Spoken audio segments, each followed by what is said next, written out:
El fútbol, pasión de multitudes, un campo de juego donde no solo entra la pelota, entran egos, miedos, historias personales, y de ese combo nace el instinto y la sed de victoria. Eso es lo que te muestra Blue Lock, un experimento que recluta a los 300 jóvenes más prometedores del fútbol de Japón. Estos jóvenes lucharán entre sí encerrados en diferentes bloques dentro de una estructura cerrada en forma de pentágono.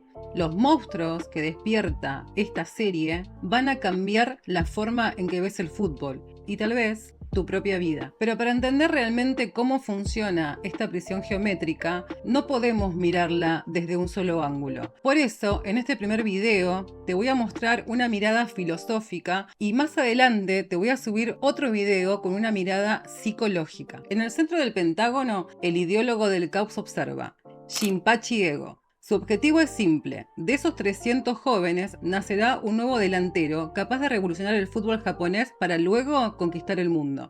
Planteado de esta forma, no es más que un villano clásico, un titiritero que busca un escenario para desplegar su obra. Sin embargo, desde la mirada filosófica, Ego es el estratega maquiavélico definitivo. Les miente a los jugadores en la primera fase diciéndoles que son el peor bloque para forzar un sentido de urgencia y de competitividad destructiva. Para él, el fin justifica los medios. Esto se nos muestra desde el primer momento que llegan a Blue Lock. Ego los encierra en una habitación con un balón, 136 segundos y una regla: el que se quede con la pelota cuando termine el tiempo vuelve a su casa con su carrera futbolística hecha añicos. Esto literalmente es llevar a la práctica lo que Hobbes planteaba en su frase: el hombre es el lobo del hombre. Ego usa el pentágono como un estado de naturaleza puro, donde los recursos son limitados y distribuidos según un orden de jerarquía, y obliga a los jóvenes a transformarse en lobos que devoren a los otros para sobrevivir. En Blue Lock no hay amigos, no hay contratos y sobre todo no hay ley. Lo que sigue es aún más siniestro. Cada uno deberá romper con los fantasmas de la mente, ideas abstractas inculcadas por la sociedad, la piedad, la empatía o el compañerismo. Ideas que solo buscan dormir al lobo para convertir al hombre en un ser funcional. Con estas dos premisas puestas en marcha, Blue Lock se convierte en el campo de batalla. En la fase 1, 11 cachorros juegan a formar una manada que los lleve a la victoria contra el equipo contrario. Pero en el primer partido fallan, se pelean uno contra otros, materializando su egoísmo. Pero las lecciones no tardan en aparecer. La primera de la mano del Rey Barou, del equipo X. Barou encarna lo que Schopenhauer llamaba la voluntad, una fuerza arrolladora que solo quiere afirmarse a sí misma, expandirse y dominar su entorno. Apropiarse de la voluntad como primer paso para sobrevivir, el tiempo suficiente para encontrar ese talento único que cada integrante posee y hacerlo consciente. Al adueñarse de ese fuego interno, recién pueden ponerlo al servicio de algo mayor, destruir al equipo rival para ganar el partido. Pero Barou no solo deja como enseñanza la voluntad, con su egoísmo desproporcionado logra convertirse en el eje del juego. Barou activa una fuerza de gravedad donde los demás jugadores orbitan a su alrededor a modo de satélites. Es el primer acercamiento que nos brinda la serie de un estilo de liderazgo, uno que avasalla mediante la fuerza bruta. Una mente abierta con sed de sangre puede ver que ese liderazgo es el siguiente paso de la evolución, pero también activa en cada jugador una visión más dura de la realidad, una verdad que la vanidad se niega a ver para la supervivencia de la autoestima. Si existen virtudes a usar como arma, también existen en igual o mayor medida defectos y debilidades. Para Nietzsche, los seres humanos somos maestros del autoengaño. Nos inventamos mentiras, virtudes falsas y discursos morales porque somos demasiado débiles para soportar la verdad de nuestra propia insuficiencia. Solo los valientes se saben débiles. Pero decidir conscientemente que esa debilidad también es parte de sí mismo y que no deben rechazarla sino abrazarla es lo que le permite el desarrollo de su verdadera fortaleza. En la naturaleza, el depredador que no reconoce sus límites geográficos o físicos se extingue en la primera cacería. Ante la debilidad y su aceptación, renace el instinto más primitivo de todos, el miedo a la desaparición, y de su mano despierta el instinto de supervivencia. Entonces, el Pentágono abre dos senderos para elegir, ambos igual de atractivos, pero diametralmente opuestos. Por un lado, el camino de la traición encarnado en Kwon, el hombre que, quebrado por el pánico a ser eliminado, decide vender a sus propios compañeros. Por otro lado, el camino del despertar personal, personificado por Chigiri Kyoma, quien, atado por el miedo de una vieja lesión, asimila su vulnerabilidad, acepta el riesgo absoluto y destruye las cadenas que frenaban su velocidad. Pero el catalizador de estas reacciones viene de un lugar que ya habíamos explorado, un liderazgo recién nacido desde las sombras de la media cancha, que proviene de un hombre que ha sabido rebelarse contra la derrota y ha aceptado sus debilidades. Isagi Yoichi, dos maestros que le han enseñado cómo jugar en la cancha. Barou le enseñó la voluntad y Ikiniko la visión estratégica. Al aceptar su propia insuficiencia física, Isagi despierta su instinto de supervivencia y activa un arma nueva, la percepción espacial. Y no solo eso, es el primero que entiende que a veces la verdadera fuerza reside en la adaptabilidad. Adaptarse o morir es el lema de la primera fase. El miedo lleva a la desesperación y la desesperación a la evolución final. La manada debe encontrar un liderazgo al que seguir, no por fuerza ni por sumisión, sino por desafío. Aquel lobo que desate la mejor versión de cada integrante para hacerse de la presa.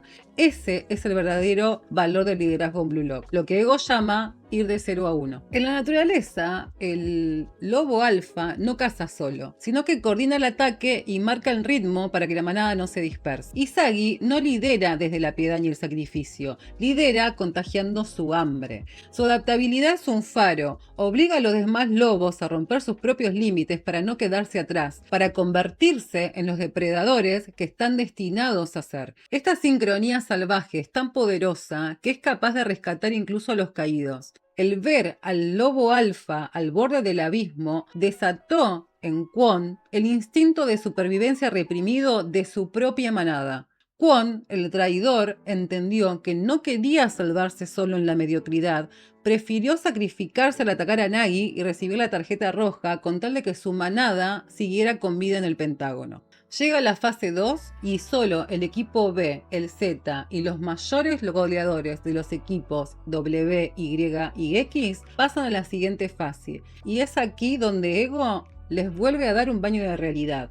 Desarma la manada que con tanto esfuerzo lograron armar. Antes de volver a unirse en equipo de solo 3 miembros, deberán atravesar una prueba individual. El holograma de Blue Lock Man en la habitación blanca. 100 goles en 90 minutos. Mientras el nivel de dificultad sube. Los que tienen el talento real y la velocidad mental pasan rápido. Los que dependían de la manada se quedan en la puerta.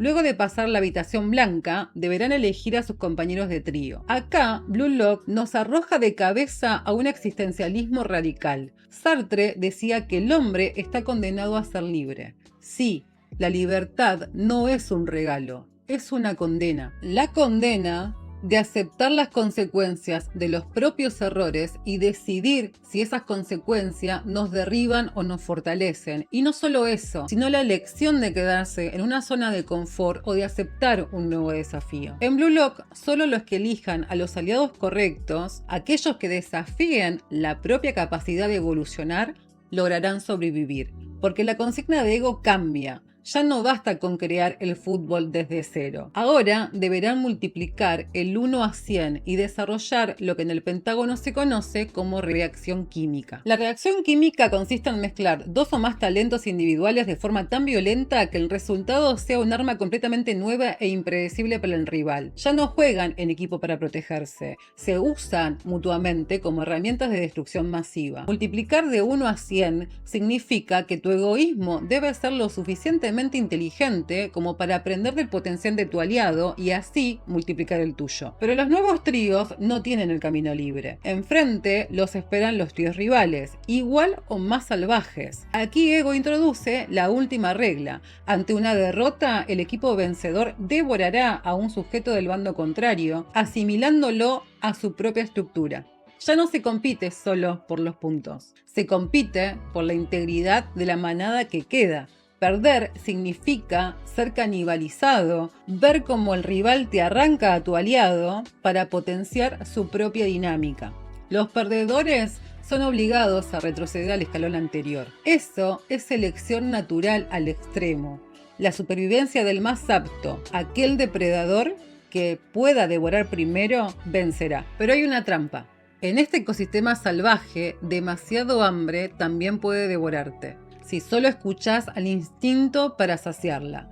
Entonces, la próxima lección se revela, el autocontrol. Tener autocontrol no significa reprimir tu ego, es la capacidad de enfriar la cabeza en medio del infierno, calcular las opciones y entender cuándo atacar y cuándo asimilar el golpe. Quien no domina su propia mente se convierte en la presa perfecta. Izagi lo aprendió cuando cayó ante Rin y pasó su prueba de fuego al asimilar a Barou en el duelo 2 contra 2. Con esta lección, Ego enseña el verdadero significado del talento. No solo es poseer habilidad, sino también encontrar el equilibrio entre el instinto y la templanza táctica. Pero encontrar ese equilibrio requiere un sacrificio extremo. Primero, se debe sublimar el ego a cenizas para que de ellas vuelva a renacer el fuego, resistir el hambre al extremo de la inanición y dominarse a sí mismo para dominar a otros. Esto me trae a la mente la famosa frase de Lao Tse que decía: el que domina a los otros es fuerte, el que se domina a sí mismo es poderoso. Pienso que encaja a la perfección acá. En el partido final de la temporada 1, cuando pensábamos que toda la mística de la filosofía nos haría entender el mensaje de Blue Lock, aparece el azar pateándonos el tablero.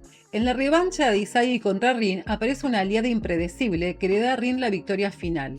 ¿Injusticia? No. Sincronicidad. Si Sartre nos decía que estábamos condenados a elegir y Lao Tse que debemos dominarnos, Ego nos viene a decir que aun cumpliendo con todo esto, el universo sigue siendo caótico. El azar es una ecuación matemática que solo favorece a aquel depredador que se mueve con la convicción de que la oportunidad aparecerá.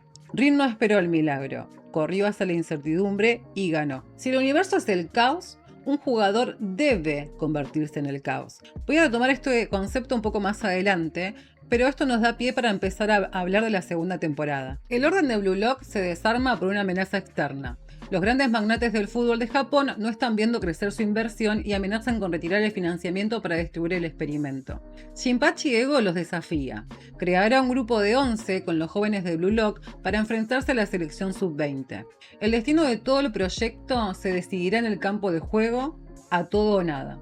Para armar el equipo definitivo, Ego escoge a los 6 mejores jugadores de todo el proyecto y pone a competir a los demás sobrevivientes entre sí, para determinar quién se ganará un lugar en la alineación. Para eso, deberán pulir todas las habilidades aprendidas, devorar a los mejores y transformarse en piezas irreemplazables para el equipo.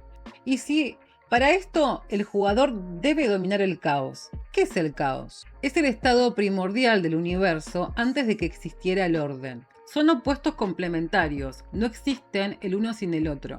Entonces, ¿cómo puede un jugador encarnar el orden y el caos al mismo tiempo? Materializando el caos en la cancha, rompiendo sus propias estructuras para dejar que el instinto puro y la improvisación creen una jugada que nadie, ni siquiera ellos mismos, esperaban. Mientras tanto, el orden debe fusionar su mente y su propósito, para darle la fuerza de dominarse a sí mismo, aún en ausencia de toda estructura. A esta colisión perfecta entre el orden mental y el caos instintivo, la psicología de alto rendimiento la define con un término exacto: el flow. En este punto entendemos por qué la frase de Lao Tse conecta de manera milimétrica en la serie. Necesitas dominarte a ti mismo con una disciplina implacable para que, solo entonces, tener el poder de soltar el control y dejar que el caos cree la jugada perfecta. Y no solo eso, el caos exige retroalimentación. Aquellos que estén en capacidad de desatarlo despiertan y acceden al mismo mecanismo. Otros, que aún libran batallas internas, dejan libres sus instintos primitivos de supervivencia, el miedo, el odio, el dolor, tal como vemos en la lucha de Rin contra su hermano. Pero, contra todo pronóstico, ese fue el despertar de Rin. Durante toda su vida, Rin jugó bajo un orden prestado. Su fútbol cerebral, geométrico y perfecto, no era más que una imitación del estilo de su hermano Sae, una estructura rígida construida para obtener su aprobación. Pero al verse acorralado y humillado por el desprecio de Sae, esa máscara de control se quiebra. Ante la frustración y el dolor, el orden se quema y da paso a su verdadero estado de flow, el caos primitivo. Desata una tormenta de destrucción que se lleva puesta toda la defensa de la selección sub-20. Izagi no intenta controlar el tsunami de Rin, sino que lo lee. Y en ese momento, el azar que le dio la espalda en la primera temporada sucumbe ante su autogobierno. La pelota, como una moneda suspendida en el aire, lo encuentra en el punto exacto para su remate final.